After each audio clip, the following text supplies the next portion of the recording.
അപ്പം ഇന്ന് ഞാൻ ഒരു ഹെയർ കെയർ ചെയ്യാൻ വേണ്ടിയിട്ട് പോവാണ്. അപ്പം അതിന് ഇന്നലെ വാങ്ങിച്ചതാണ് മെഡിക്കൽ സ്റ്റോറിൽ നിന്ന്. ഇത് വൈറ്റമിൻ ഇന്റെ ക്യാപ്സ്യൂളാണ്. അപ്പം അതിൻ്റെ കൂട്ടത്തിൽ 1-2 സാധനങ്ങൾ ചേർത്തിട്ട് റെഡിയാക്കി എടുക്കാം.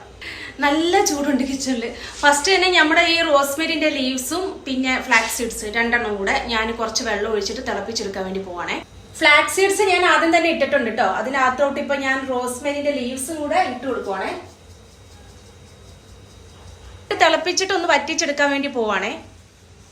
ഇത് ചൂടോടുകൂടി ഫിൽറ്റർ ചെയ്യുന്നതായിരിക്കും കേട്ടോ നല്ലത്. ഇപ്പം ഞാൻ സ്റ്റവ് ഓഫ് ആക്കിയിട്ടുണ്ട്, ഞാൻ ഫിൽറ്റർ ചെയ്യാൻ പോവാ. ഇത് തണിഞ്ഞ് കഴിയുമ്പോഴത്തേക്കിനും കട്ട പിടിക്കും ഫ്ലാക്സ് സീഡ്സ് ആയതുകൊണ്ട്. ഇല്ലെന്നുണ്ടെങ്കിൽ തണിഞ്ഞു കഴിഞ്ഞാൽ നമുക്ക് ഈ കോട്ടൺ ഇല്ലേ, കോട്ടന്റെ തുണി വെച്ചിട്ട് നല്ലപോലെ പിഴിഞ്ഞെടുത്ത് കഴിഞ്ഞാൽ വരും കേട്ടോ. ഫിൽറ്റർ ചെയ്യട്ടെ. കറ്റാർവാഴ എടുത്തിട്ടുണ്ട്. ഇതും കൂടെ ഇതിന്റെ ജെല്ല് എടുത്തിട്ട് അതിനകത്തോട്ടിടാം.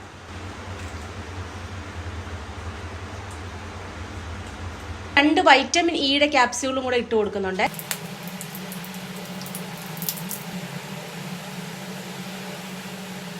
ഇത് മിക്സിയിലോട്ട് ഇട്ടൊന്ന് അടിച്ചെടുക്കാൻ വേണ്ടി പോവാണേ. നമ്മുടെ സംഭവം ഇവിടെ റെഡിയായി കിട്ടിയിട്ടുണ്ട് കേട്ടോ.